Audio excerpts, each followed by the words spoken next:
సోదరీ సోదరులారా, ఈ రోజున మన వాక్య పాఠం హెబ్రీ పత్రిక 10వ అధ్యాయం 1 నుండి 10వ వచనం వరకు.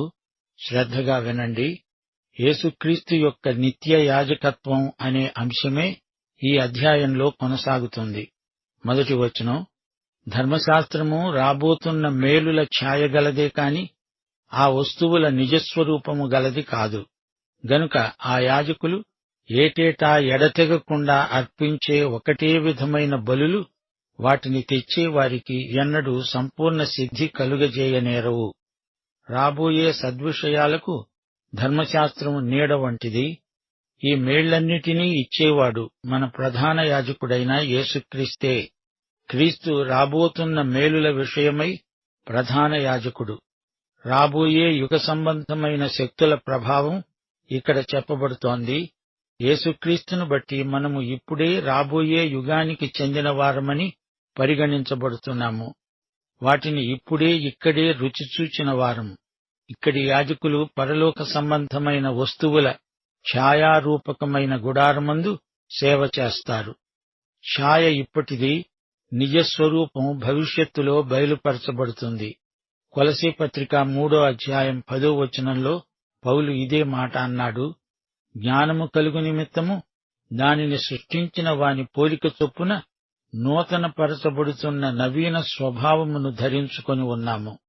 రోమాపత్రిక 8వ అధ్యాయం 29వ వచనం, తన కుమారుడు అనేక మంది కుమారులలో జ్యేష్ఠుడగునట్లు దేవుడు ఎవరిని ముందే ఎరుగునో వారు తన కుమారునితో సారూప్యము గలవారవ్వాలని వారిని ముందుగా నిర్ణయించాడు. కొలసీ పత్రిక 2వ అధ్యాయం 17వ వచనం, ఇవి రాబోయే వాటి ఛాయే కాని నిజస్వరూపము క్రీస్తులో ఉన్నది. బలులు తెచ్చి అర్పించే వారికి సంపూర్ణ సిద్ధి కలగదు. నిజస్వరూపము లభించే వరకు సంపూర్ణత ప్రాప్తించదు. పాపక్షమాపణ, పశ్చాత్తాపము మొదలైన అనుభవాలలో సంపూర్ణత సిద్ధించదు.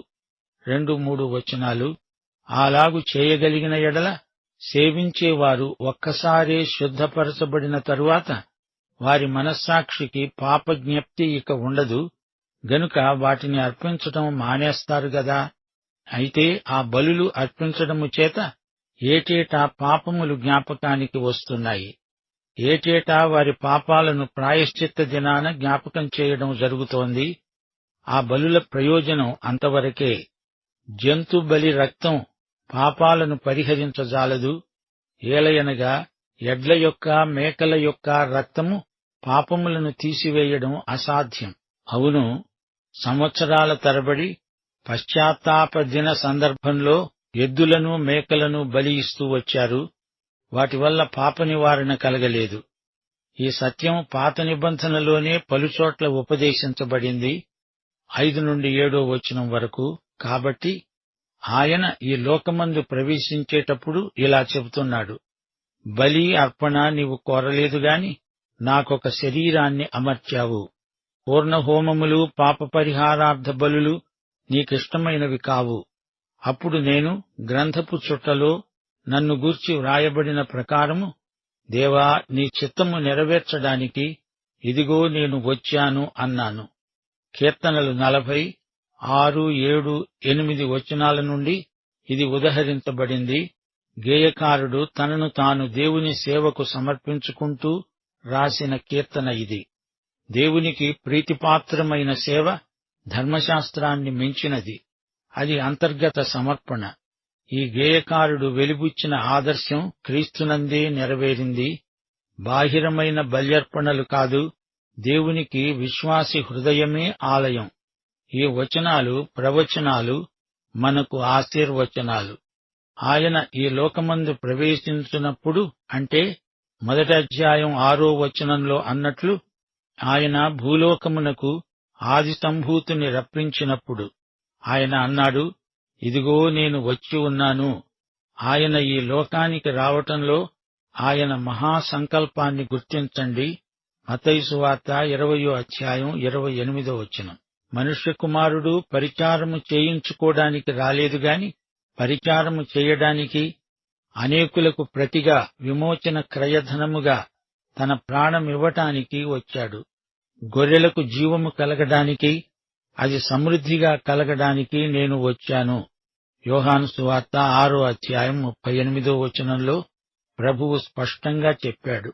నా ఇష్టము నెరవేర్చుకోవడానికి నేను రాలేదు, నన్ను పంపినవాని చిత్తము నెరవేర్చడానికే పరలోకము నుండి దిగి వచ్చాను.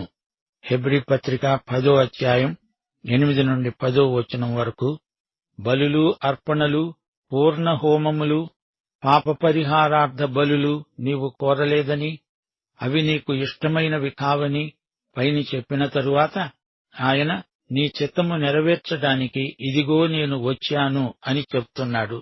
ఇవన్నీ ధర్మశాస్త్రము చొప్పున ఆచరించబడుతున్నాయి. ఆ రెండో దానిని స్థిరపరచడానికి మొదటి దానిని కొట్టివేస్తున్నాడు. యేసుక్రీస్తు యొక్క శరీరము ఒక్కసారి అర్పించబడటము చేత ఆ చిత్తమును బట్టి మనము పరిశుద్ధపరచబడ్డాము. నెరవేర్చబడిన సంకేతాల విలువ అంతరించింది. నెరవేర్చిన వాడే ఇప్పుడు మనకు అన్నిటికంటే శ్రేష్ఠుడుగా సాక్షాత్కరిస్తున్నాడు. యేసు శరీరం అర్పించబడింది, అది శాశ్వత బలి. సోదరీ సోదరులారా, యేసుక్రీస్తు మహాయాజకత్వం ఎంతో పెద్ద అంశం. దీనిని పౌలు హెబ్రీ పత్రికలో కూలంకషంగా చర్చించాడు. యేసుక్రీస్తు మన పాపాలకు ప్రాయశ్చిత్త బలి అయ్యాడు. ఆయనను నమ్మిన వారు నిశ్చింతగా చనిపోవచ్చు, నమ్మని వారికి తీర్పు, శిక్ష. లూకాసు వార్త 13:34 ప్రభువు వారి కోసం ఎంత విలపించాడో.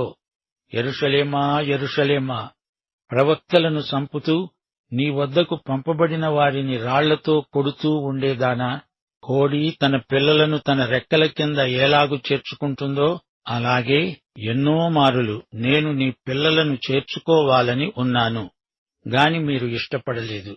దేవుని మాట వినకపోతే శిక్ష తప్పదు. పాత నిబంధన ఆరాధన గుడారమంతా ఛాయ, నిజస్వరూపం పరలోకంలో ఉంది. పూర్వీకులకు సత్యం తెలీదు. ఈ తరంలో మనం సత్యాన్ని అనుభవించి ఆనందిస్తున్నాము. ఇశ్రాయేలు జాతికి పాత నిబంధన ఉంది, అది ఛాయాచిత్రాల పుస్తకం. గుడారము, అందులోని బలులు ధర్మశాస్త్రానికి సంబంధించినవే. ధర్మశాస్త్రం, దానికి సంబంధించిన గుడారం, అందలి ఆచారాలు, ఇవన్నీ క్రీస్తునందు నెరవేరిన ఛాయలు. నీడ పోయింది, నిజస్వరూపం వచ్చింది. కాలదోషం పట్టిన పాత వ్యవస్థలోకి ఎందుకు జారిపోవాలి? కొత్త విధానంలో ఎంతో అందం ఉంది, ఆనందం ఉంది. ధర్మశాస్త్రం కింద ఉన్నవారు ఉసూరుమంటూ కాళ్ళీడ్చుకుంటూ నడుస్తారు, తొట్టిల్లుతారు. ధర్మశాస్త్రం యొక్క బెత్తం దెబ్బలు తింటూ మూలుగుతారు. ధర్మశాస్త్రం అంటే ఉరుములు, మెరుపులు, పిడుగులు, గర్జలు. ధర్మశాస్త్ర ప్రదానం సమయంలో ఆ కొండ దరిదాపులలో ఉన్నవారంతా చచ్చారు. గాని యేసుప్రభు వచ్చి మనందరి కోసం ఆయన శిలువ మీద ప్రాణం పెట్టాడు. పాత వ్యవస్థ ప్రకారం బలులు మరల అర్పించవలసి వచ్చింది. శ్రోతలు వింటున్నారా? యేసుప్రభు శిలువ మీద చనిపోయిన కొన్ని సంవత్సరాలకే యెరూషలేము దేవాలయం ధ్వంసమైపోయింది. ఇశ్రాయేలీయులు దేవాలయాన్ని నిర్మించుకోలేకపోయారు. పూర్తి ఆలయం వారికి లభించలేదు. దేవాలయపు యుగం అయిపోయింది. యేసే మన కోసమై బలిగా అర్పించబడిన తరువాత గుడారము, దేవాలయము అనవసరం. కొత్త ఏర్పాటులోకి వారు రావలసి ఉంది. యేసుక్రీస్తు ఆరోహణమయ్యాక పరలోకంలో ఆయనే మనకు ఆలయం. ఆయనే మన ప్రధాన యాజకుడు. పాత వ్యవస్థలో బలి అర్పించిన ప్రతివానికి ప్రతిసారి ఇదే జ్ఞాపకం చేయబడింది. జంతుబలి రక్తం చాలదు, దీనివల్ల సంపూర్ణ సిద్ధి కలగదు. నిజరూపానికి గుడారంలో ఉన్నవన్నీ రేఖాచిత్రాలు. మనకు ఇల్లు కావాలి గాని ఇంటి నీడలో జీవిస్తామా? ఉదాహరణకు, ఒక రోగి ఉన్నాడనుకోండి, రోగం నయమైంది అంటున్నాడు గాని ఇంకా ఔషధం తీసుకుంటున్నాడు. అంటే నిజంగా అతనికి రోగం ఇంకా పోలేదన్నమాట. అలాగే యేసు పాపాలకు బలైపోయి నీ పాపాలన్నీ క్షమించినా ఇంకా పాతకాలపు బలులు అర్పిస్తానంటావేమిటి? ఇది హెబ్రీయులను పౌలు అడుగుతున్న సూటి ప్రశ్న. శిలువ మీద ప్రభువు సమాప్తమైనది అని చెప్పిన తరువాత ఇక పాత నిబంధన అర్చనాచారాదులతో పనేమిటి? ఈ జంతు బలి రక్తం తాత్కాలికంగా వారి పాప సమస్యను కప్పిపెట్టింది. అయితే యేసు ప్రభువు వచ్చాడు. ఇదిగో లోకపాపమును మోసుకొనిపోయే దేవుని గొర్రెపిల్ల. నిర్గమకాండం 19వ అధ్యాయానికి పదండి. మోషే ధర్మశాస్త్ర ప్రదాన సమయమది, దానికి సిద్ధపాటు. 20వ అధ్యాయంలో దశాజ్ఞలు ఇవ్వబడ్డాయి. ఆ పిమ్మట ధర్మశాస్త్రాన్ని అనుసరించి గుడారంలో బల్యర్పణ విధానాన్ని దేవుడు వారికి అప్పగించాడు. బలిపీఠంతో పాటు ధర్మశాస్త్రముంది. 21వ అధ్యాయంలో ఏం జరిగింది? 1 నుండి 6వ వచనం వరకు. నీవు హెబ్రీయుడైన దాసుణ్ణి కొంటే వాడు 6 సంవత్సరాలు దాసుడై ఉండి 7వ సంవత్సరాన ఏమీ ఇయ్యకుండానే నిన్ను విడిచి స్వతంత్రుడవుతాడు. వాడు ఒంటిగా వచ్చిన ఎడల ఒంటిగానే వెళ్లవచ్చు. వానికి భార్య ఉండిన ఎడల వాని భార్య వానితో కూడా వెళ్లవచ్చు. వాని యజమానుడు వానికి భార్యనిచ్చిన తరువాత ఆమె వాని వలన కుమారులనైనా కుమార్తెలనైనా కన్న ఎడల ఆ భార్య, ఆమె పిల్లలు ఆమె యజమానుని సొత్తు అవుతారు. గాని వాడు ఒంటిగానే పోవాలి. అయితే ఆ దాసుడు, నేను నా యజమానిని, నా భార్యను, నా పిల్లలను ప్రేమిస్తున్నాను, నేను వారిని విడిచి స్వతంత్రుడనై పోనొల్లను అని నిజముగా చెప్పిన ఎడల వాని యజమానుడు దేవుని యొద్దకు వాణ్ణి తీసుకురావాలి. వాని యజమానుడు తలుపునొద్దనైనా ద్వారబంధమునొద్దనైనా వాణ్ణి తోడుకొనిపోయి వాని చెవిని కదురుతో గుచ్చాలి. తరువాత వాడు నిరంతరము వానికి దాసుడై ఉంటాడు. శ్రోతలు, ఈ వివరాలు మీకు వింతగా ధ్వనిస్తున్నాయి కదూ? ఆ రోజుల్లో ఎవనికైనా చెవి తమ్మలో రంధ్రం ఉంది అంటే అది ఎలాంటి సాక్ష్యం? అతనికి భార్య ఉందని, పిల్లలున్నారని, ఆమె కోసం అతడు యావజ్జీవ బానిసగా ఉండిపోయాడని అర్థం. నాకొక శరీరమును అమర్చావు అన్నప్పుడు నాకొక చెవిని ఇచ్చావు అని పాఠాంతరం. చెవిని కదురుతో ద్వారబంధానికేసి గుచ్చడం అర్థవంతమైన వాక్చిత్రం. శ్రోతలు వింటున్నారా? యేసు ప్రభువు ఈ లోకానికి వచ్చాడు, పుట్టాడు, 30 సంవత్సరాలు పెరిగాడు. తన 30వ ఏట సేవ ఆరంభించాడు. సేవాకాలం ముగింపునకు వస్తూ ఉండగా నాలో పాపమున్నదని ఎవడు స్థాపిస్తాడో రమ్మనండి అంటూ సవాలు చేశాడు. ఆయన పవిత్రుడు, సాత్వికుడు, నిష్కళంకుడు, పాపులలో చేరక ప్రత్యేకముగా ఉన్నవాడు. ఆయన శిలువ మీద చనిపోకుండా పరలోకానికి ఆ పళాన వెళ్లిపోయి ఉంటే ఏమయ్యేది? లోకము పాపంలో నశించిపోయేది. ఆయన మనలనెంతో ప్రేమించినవాడై మన కోసమై తనను తాను ఇచ్చివేసుకున్నాడు. చెవిని కదురుతో గుచ్చటం కాదు, తన శరీరాన్ని శిలువకు అప్పగించుకున్నాడు. యేసుక్రీస్తు యొక్క శరీరము ఒక్కసారే అర్పించబడడం చేత ఆ చిత్తమును బట్టి మనము పరిశుద్ధపరచబడి ఉన్నాము. ఈ రోజున యేసు శరీరము ఆయన సంఘమే. ఈ సంఘము ఆయన పెండ్లి కుమార్తె. ఆమె కోసం యేసు తనను తాను అర్పించుకున్నాడు. యోహాను సువార్త 17వ అధ్యాయంలో యేసు ప్రభువు మహాప్రార్థన చేస్తూ అన్నాడు, తండ్రి, వీరు నావారు, వీరిని నీవు నాకిచ్చావు. ప్రభువు మనలను ఎంతో ప్రేమిస్తున్నాడు. ఆయన మన కోసమై గొప్ప వెల చెల్లించాడు. ఆయన ఇక్కడ ఉండలేదు. ఆయన ఆరోహణమై తండ్రి కుడిపార్శ్వమున పరలోకంలో ఉన్నాడు. ఆయన వచ్చి మనలను ఈ క్షయాధీన దాస్యము నుండి విమోచించి తనతో సదాకాలము ఉండడానికి తీసుకువెడతాడు. ఆయన మాత్రమే అది చేయగలడు. సోదరీ సోదరులారా, బలులు, అర్పణలు అప్పటివాటికి ఇప్పటివాటికి ఎంత తేడా ఉన్నదో చూశారా? ఇక్కడిది అసంపూర్ణం, అక్కడిది సంపూర్ణం, సమగ్రం.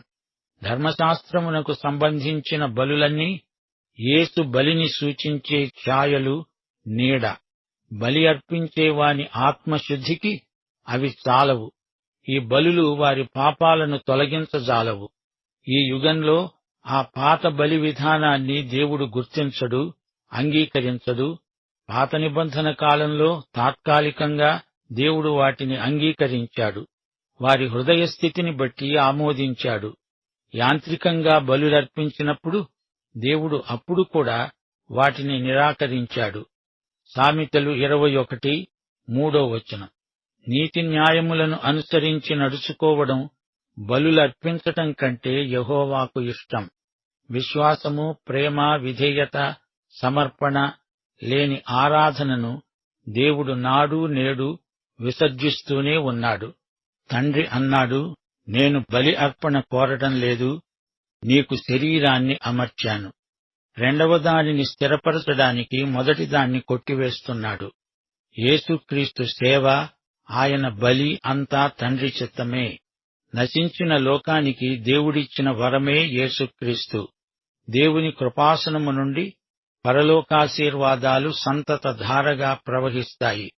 ఈ కొత్త బలి సంపూర్ణ విధేయతను కోరింది. కుమారుడు ఈ విమోచన క్రియ చేయటంలో శిలువ మరణము పొందునంతగా తండ్రికి విధేయుడయ్యాడు. ఆయన అన్నాడు, దేవా, నీ చిత్తము నెరవేర్చడానికి నేను వచ్చాను. నా తండ్రి చిత్తము నెరవేర్చడము, ఆయన పని తుదముట్టించడము నాకు ఆహారం. యేసు బలియాగం స్వచ్ఛందమైనది. నీవు నాకొక శరీరాన్ని అమర్చావు తండ్రి, నా శరీరాన్ని ఒక్కసారే నిత్య యజ్ఞముగా సమర్పిస్తున్నాను అన్నాడు యేసు ప్రభువు. అది దేవుని చిత్తం. అదే మన పరిశుద్ధత. యేసు వేదన, మరణం, శిలువ ఇవే మన రక్షణకు ఆధారమైనవి. యేసు బలియందలి సంపూర్ణ సిద్ధి ఆయన పరమ విధేయతలో కానవస్తుంది. మనం పరిశుద్ధపరచబడుతున్నామంటే దేవుడు క్రీస్తు మరణాన్ని బట్టి మనలను నీతిమంతులనుగా అంగీకరించాడు, పరిశుద్ధపరిచాడు. యేసు నీతిమత్వాన్ని మనం అంగీకరించి పరిశుద్ధపరచబడుతున్నాము. పాపక్షమాపణ, దేవుని అంగీకారం, పరిశుద్ధీకరణ సంపూర్ణ సిద్ధి ఇదంతా యేసుక్రీస్తును బట్టే. దేవునికి స్తోత్రం. ముగింపులో హెబ్రీ పత్రిక 10వ అధ్యాయం 1వ వచనం మరోసారి మా శ్రోతలకు జ్ఞాపకం చేయగోరుతాము. ఆ బలులు అర్పించడము చేత ఏటేటా పాపాలు జ్ఞాపకానికి వస్తున్నవి. మానవునికి మరిచిపోయే స్వభావముంది. మానవ జీవితమంతా ఓ పెద్ద పాపం. ప్రతిరోజు మనసా వాచా చేసే పాపాలను మనిషి సులభంగా మర్చిపోతాడు. అజ్ఞానం చేత చేసిన పాపం పాపమే. అందుకే మనిషికి అతని పాపాలను జ్ఞాపకం చెయ్యాలి.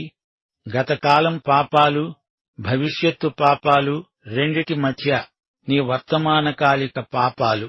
పాత నిబంధన కాలంలో సంవత్సరానికొకసారి బలులు ప్రజలకు వారి పాపాలను జ్ఞాపకం చేశాయి. ఇప్పుడు ప్రతి నిమిషము నీ మనస్సాక్షి నీకు జ్ఞాపకం చేసేది ఇదే. రోగాలు, నొప్పులు, పరిస్థితులు, దైవ సేవకుల హెచ్చరికలు ఇవన్నీ జ్ఞాపకకర్తలే. ప్రభువు బల్ల దేవుని బిడ్డలకు గొప్ప జ్ఞాపకకర్త. దేవునికి స్తోత్రం. ప్రియ శ్రోతలారా, ఆలోచించండి. దేవుడు ప్రతి విశ్వాసిని క్రీస్తునందు పరిపూర్ణునిగా చేయగోరుతున్నాడు. మనం యేసుకు జతపని వారము. ఆయన ఏమై ఉన్నాడో ఆ స్థితికి మనము ఎదుగుతాము. ధర్మశాస్త్రం మంచిదే. అది మానవుని పాపాన్ని అతనికి జ్ఞాపకం చేసింది. దాని ద్వారా మానవుడు పాపములను పరిహరించగల యేసుక్రీస్తు వద్దకు రాగలిగాడు. 119వ కీర్తన అంతా అధ్యయనం చేయండి. దేవుని వాక్యం మానవుని పాపాన్ని అద్దం పట్టినట్లు తేటగా చూపుతుంది. ధర్మశాస్త్రం రాబోయే మేలులకు ఛాయలాంటిది. పాఠం సమాప్తం. ప్రభువైన యేసుక్రీస్తు వారి కృప, యెహోవా దేవుని ప్రేమ, పరిశుద్ధాత్మ సహవాసము మనకు సదాకాలము తోడై ఉండునుగాక. ఆమేన్.